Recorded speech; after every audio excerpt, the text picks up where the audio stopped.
What is going on, everyone? Phil here, and welcome to KO Gaming.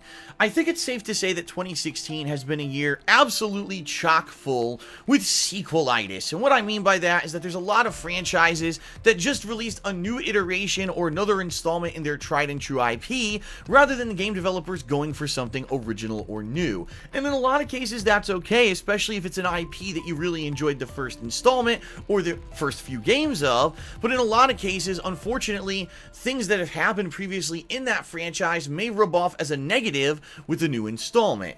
I just finished playing my week-and-a-half long playthrough of Watch Dogs 2. I really enjoyed the game, and I'm here to tell you what I feel Ubisoft definitely improved upon in this sequel. But I also have to address the overwhelming amount of negativity surrounding this game, because to be fair, I think it is kind of unfair. So before we get to that, let's talk about the game itself. Watch Dogs 2 takes place several years after the conclusion of the original game, and unfortunately, despite all of the efforts of Aiden Pierce in that first game, CTOS, or a citywide operating system for major metropolitan areas that not only automates a lot of things that go on in the city, but also behind the scenes covertly collects data for ominous purposes, has gone nationwide in the United States of America. And so the sequel takes place in San Francisco, a West Coast city in the state of California, with lots of unique environs, lots of cool visuals. It's a really nice place to have a setting for an open world game such as this. And contrary to that original game, even though you do have a single protagonist in Marcus, an up-and-coming hacker who's trying to be recruited by DedSec, a rogue group of hackers from the first game, you now have a more varied cast. You're going to have more people involved in the game rather than just one main protagonist. They have interesting personalities. They all tie in with the story differently and have different specialties. And honestly, I think it's one of the major changes that makes the sequel seem a lot more interesting than the original, where you were just stuck with Aiden Pierce, and if you didn't like him, you pretty much didn't like the game. Here you get a wide variety in the casting of the game, and it definitely adds to one of the major improvements.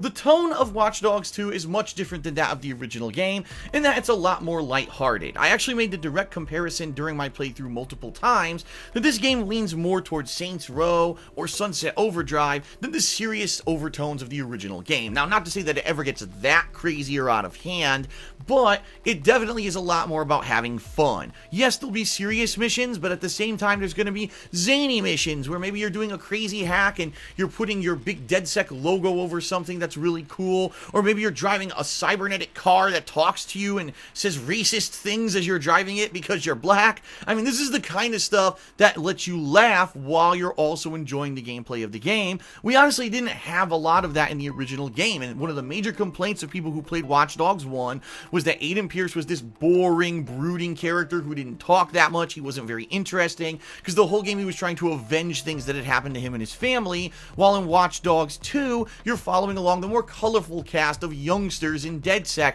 who are trying to expose all the wrongdoing and conspiracy and the information gathering behind the scenes that the public don't know about, and try to expose these parties that are responsible, but they do it in lighthearted and zany ways rather than always being super serious, and that definitely comes out within the tone of the game, making it better overall. Much like Watch Dogs 1, the sequel has a ridiculous amount of content. Being in the open world city of San Francisco is going to have more than enough things to keep you occupied. Whether it's the main story missions, which, by the way, if you just focus in on them, even the fastest that you could probably complete the plot of the game is around roughly 15 hours. The side content missions, some of which are unlocked as you just play along the main story, but others you actually find randomly throughout the environments of San Francisco, will add an additional 10 or so hours on top of your playtime. But then there's the other stuff, the miscellaneous things such as go-kart racing, motocross racing, sailboat racing, and then there's the integration of multiplayer, which I'm going to talk about a little bit more once I get to it. But basically, with all of the content and the overwhelming amount of stuff that you're going to discover with San Francisco, this game could take upwards of 30 plus hours of playtime to complete. And the good thing about that is that during my playthrough of the game, I never felt that anything in it was grindy, was repetitive, or felt boring. Kind of the opposite of Watch Dogs 1, where a lot of the times the optional side content just seemed like a lot of busy work. Oh, collect a lot of VR codes, or do this or that a million times, and after a while it got kind of played out and boring. Watch Dogs 2 actually finds a way to make an open world game that never feels grindy or boring or repetitive, and even though you're going to be playing it for 20 to 30 hours, you'll never feel like, man, I'm wasting my time doing anything in the game, because there is a lot of uniqueness, and that's a great feeling. At its core, Watch Dogs 2 is a third-person, cover-based kind of game. You can play it however you want. There's going to be some missions where maybe you feel that going more stealthy and taking down enemies unbeknownst to them is the way to go. Sometimes you may feel that running and gunning is the way to go. Or some of the new abilities that are actually in this game, for example, the ground jumper drone and the quadcopter aerial drone are new additions that definitely make the game feel refreshing and different. Being able to infiltrate a base where maybe you're trying to hack a computer or get an item or free someone or just get some intel, and being able to do so by flying these drones around or jumping them and running them through different air ducts is a pretty cool take, and it's something a lot different than a lot of the gameplay of the original game. Now, outside of that, you're also going to have abilities that are going to unlock over the course of time as you get skill points for completing missions, such as being able to disable certain cell phones and other kinds of networking within the city so that someone can't call for reinforcements. You can distract someone by making their cell phone go off and have them just basically be all flustered. You can make cars drive by themselves. You can make explosions in the street during car chases. You can hack helicopters. There's a ridiculous amount of stuff that you can do very similarly to the original game. But I do have to say that during my playthrough, it felt like the ultimate freedom of having so many different ways to go about these missions definitely felt like a major positive, and I really enjoyed it in that regard. The beautiful graphics and environment of San Francisco were a perfect setting for this game, and I do have to say that there is more variety in the locations and the missions that you're going to be doing because you're in a city like San Francisco rather than Chicago, which was the setting of the original game that was just basically a bunch of skyscrapers in a major city with a few little outskirts. Here you're going to get all kinds of beautiful areas like the Bayside, where you get to do things down near the water, or the Golden Gate Bridge, which is one of the most beautiful things about the game, being able to do missions there. They really did a good job with the graphics and also the immersion of the game, just walking through the city and being able to hear people talk around you and hearing these immersive conversations. Really awesome and really well done. Now, one of the best things I also feel that they did was their kind of tongue-in-cheek humor and sticking it to different kinds of people. For example, this game has a mission totally based off of lampooning Google, talking about their corporate culture, how the people there are basically a bunch of hipsters who don't really have any kind of relation to real life people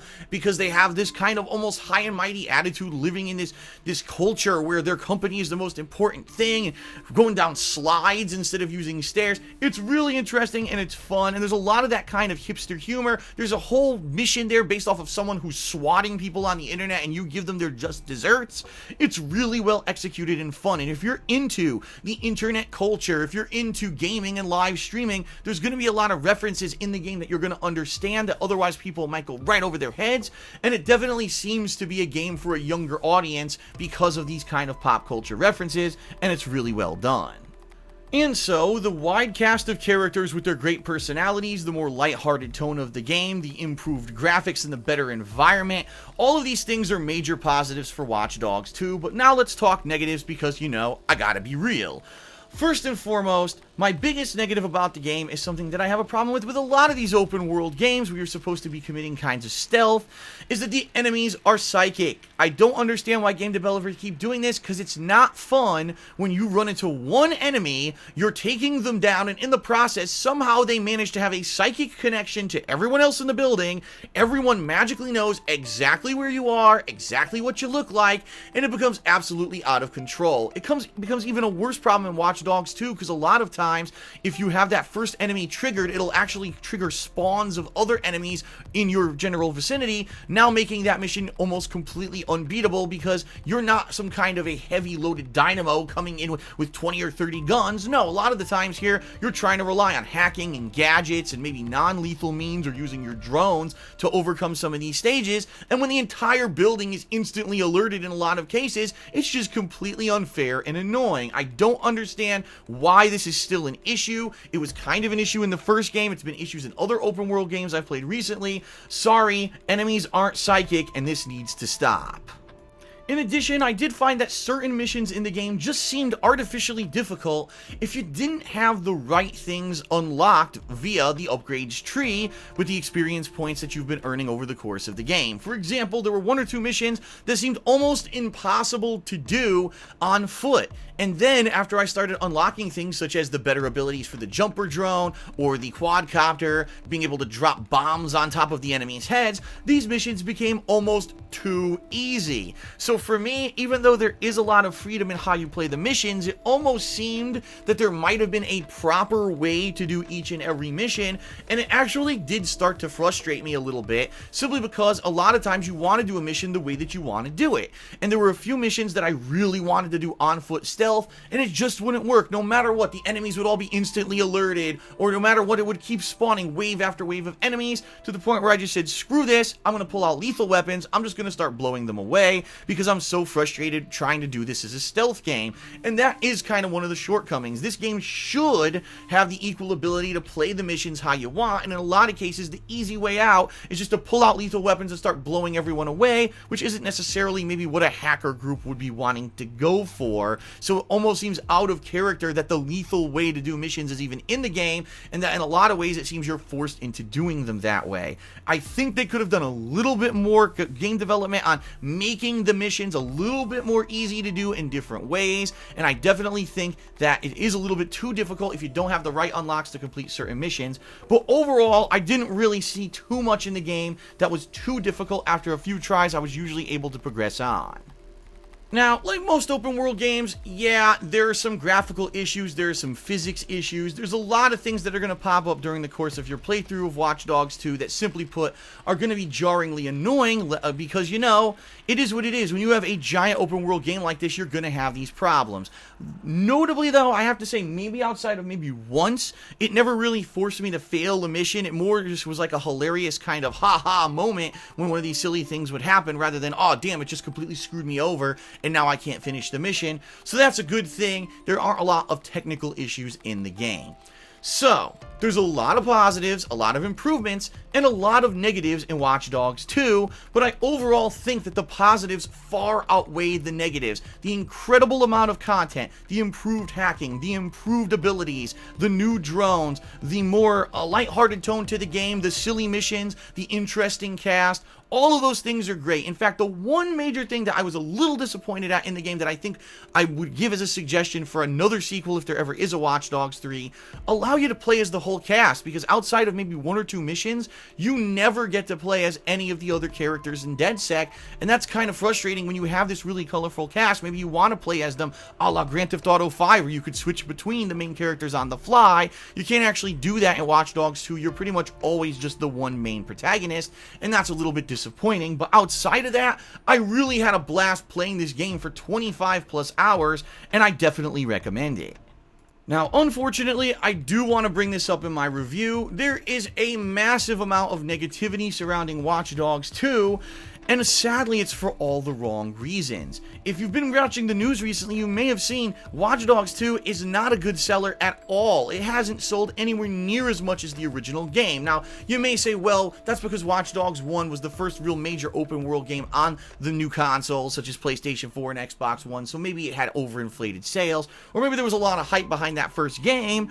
But the bottom line is, what I'm hearing from a lot of people is, well, the first game wasn't very good because the graphics were dumbed down and because Aiden Pierce was boring, therefore I'm not checking out the sequel. Oh man, are people going to really miss out? Because if anything, I've actually said this on Twitter, I actually feel that Watch Dogs 2 ranks up there amongst the most improved gaming franchises of all time. I'm actually going to hold it in as high regard as much of an improvement Assassin's Creed 2 was over Assassin's Creed 1. If you remember, the personality of Ezio, way improved abilities, a much better story, made that game an overall much more enjoyable experience, and it actually felt like maybe Assassin's Creed 2 should have been the original game. I say that here for Watch Dogs 2. I kind of wish that this game was the original, because so many people are just skipping this game. It's almost the attitude of, well, you fooled me once, so shame on me, but you're not going to fool me twice. I'm not going to check this game out. It really is one of my favorite games of the year overall. Just Just the amazing amount of fun stuff that I did during this playthrough makes me want to share that notion with you, that don't skip out. Even if you played Watch Dogs 1 and you felt burnt, I don't think you're going to feel burnt by this game. It really is a significant improvement. And so I'm going to give Watch Dogs 2 a score of 9.25 out of 10. If enemies weren't psychic, if maybe those little nitpicky things that I mentioned were slightly improved, I probably would have given it an even higher score. But right now it actually is ranking amongst some of my favorite games of 2016. It's definitely going to make my Game of the Year awards this year. You definitely got to check it out. Don't listen to the negative kind of mentality of a lot of people who are just angry that they didn't like the first game. This game did everything right. It improved upon so many things from the first game. And I really feel that if you're looking for a long game that's a good value, bang for your buck, and has a lot of fun, quirky humor in it, you're gonna like Watch Dogs 2. And that is it for my review of Watch Dogs 2. I sure hope that you enjoyed it, and if you did, please consider giving this video here a like on YouTube, as well as subscribing to this KO Gaming channel, because there's going to be lots more of this kind of content coming up very shortly, along with my Game of the Year awards and other year-end series that you're not going to want to miss out on. Please also check the description of the video where you can find a link to my full raw playthrough of Watch Dogs 2, as well as some other fun links like my Loot Crate discount code and also my Patreon. Thanks a lot for watching, everyone. I appreciate it, and I will see you next time right here on KO Gaming.